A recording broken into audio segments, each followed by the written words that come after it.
although I never heard one song before.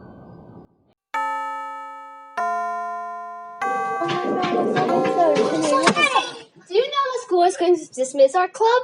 Seriously? But I haven't finished my pink coat yet. Oh, where should I go next? Actually, I'm not surprised. Hey, listen! We need to do something for our club. I remember that our club is the most popular one those days. What have all these happened to me?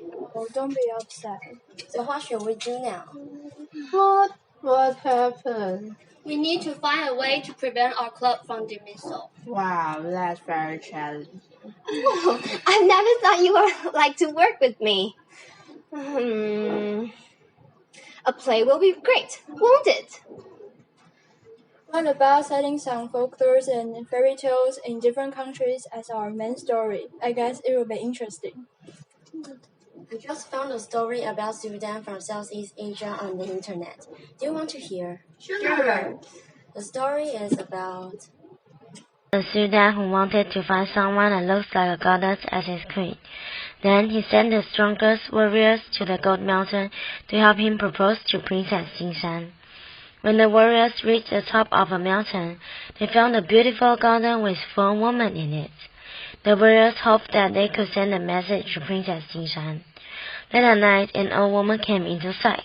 She told the warriors that the princess accepted Sudan's proposal, but she had a demand for Bitosa gift: 7 plates of hearts of mosquitoes and venomous insects, 7 vats of maiden tears, 7 vats of bitterness juice, a golden bridge that connects Malacca and Gold Mountain, and blood of Sudan's son.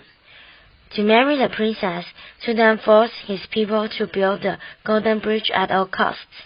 Sudan became crazier and crazier, even decided to kill his son. Just before Sudan killed him, the princess showed up in Sudan's sight. She scolded Sudan for enslaving citizens, swearing that she would never marry a person who showed no pity.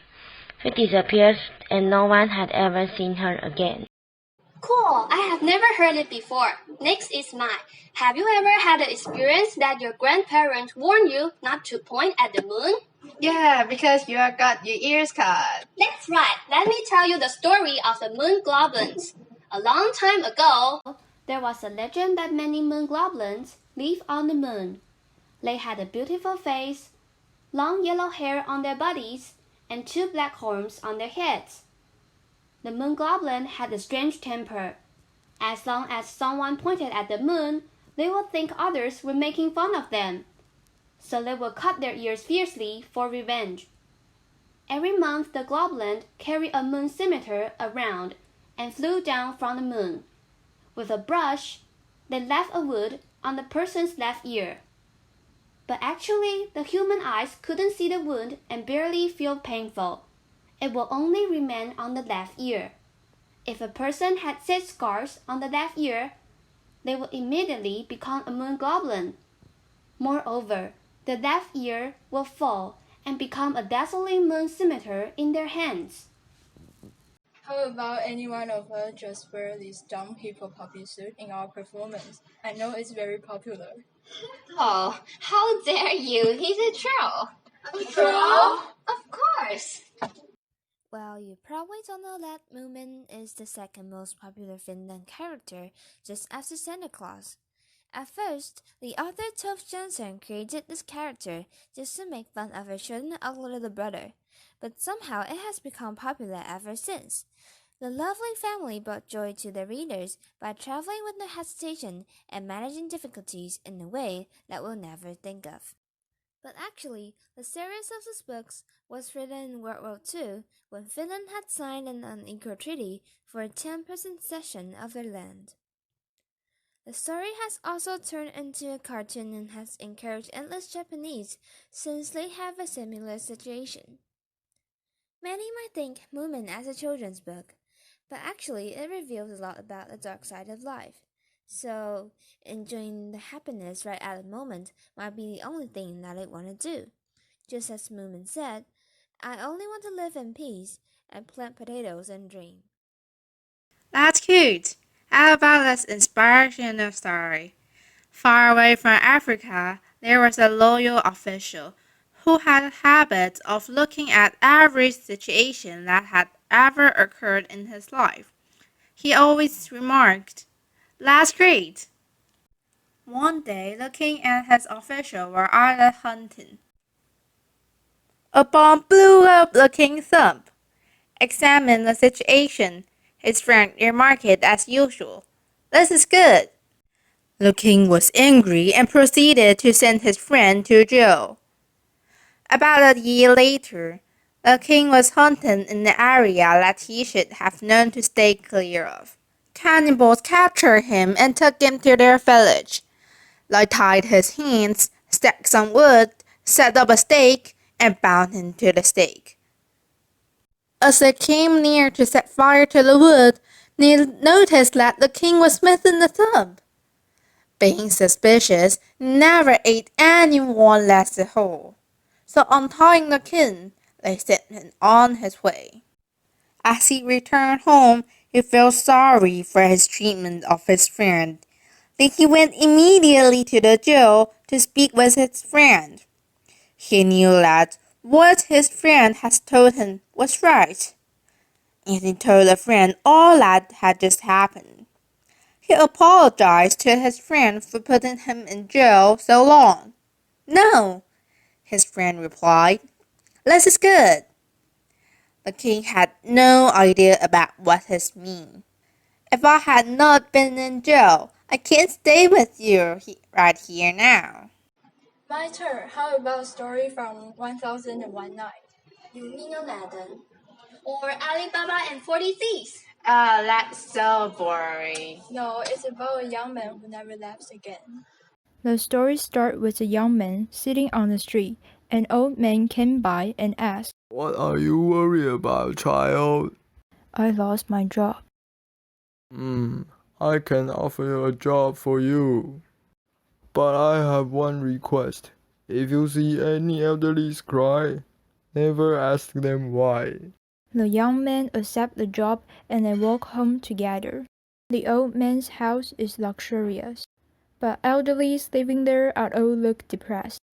By keeping the promise, the young man never asked them why and took care of them for years. A few years later, there only left the old man who offered the job. Would you tell me why you all look so sad? Just open that door and you will know the reason. But I warn you, you will regret them. The young man hesitated for a while but still opened the door. A beach came into sight. Suddenly an eagle appeared, grabbed the young man, and dropped him on an island. A troop came by and announced, "You are the groom of our queen. Please come with us." While the young man is stunned by the gorgeous palace, the queen arrived and said, "My kingdom is taken power by women. Men are for farming and building houses. Since you are my husband, everything you see is under your command. The only thing you can do is open that door, or you will regret it." They lived happily for years. But one day, the young man recalled the door. He thought there must be plenty of treasure, so he opened it. To his surprise, there stood the eagle which brought him here. Because the young man broke his words, the eagle grabbed him and threw him back to the beach.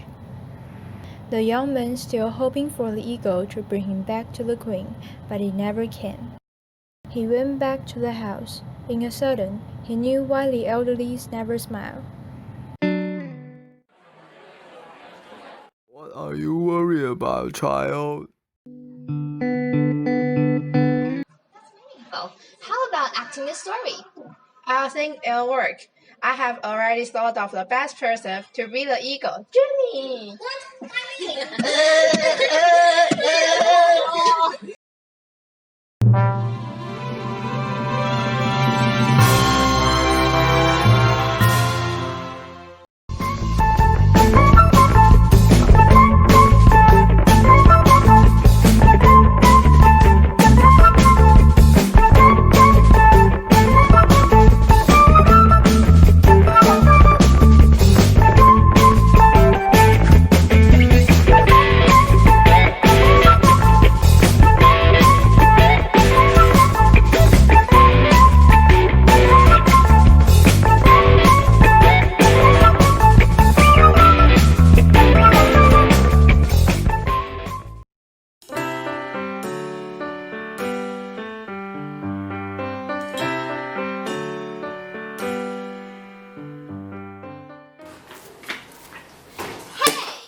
haven't finished my wrinkle yet.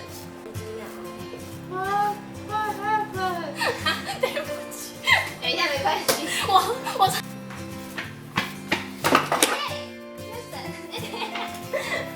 等一下，不要再笑了。然后我没有看到你的脸，然后看到你的衣服在抖。We need to find a way to pretend.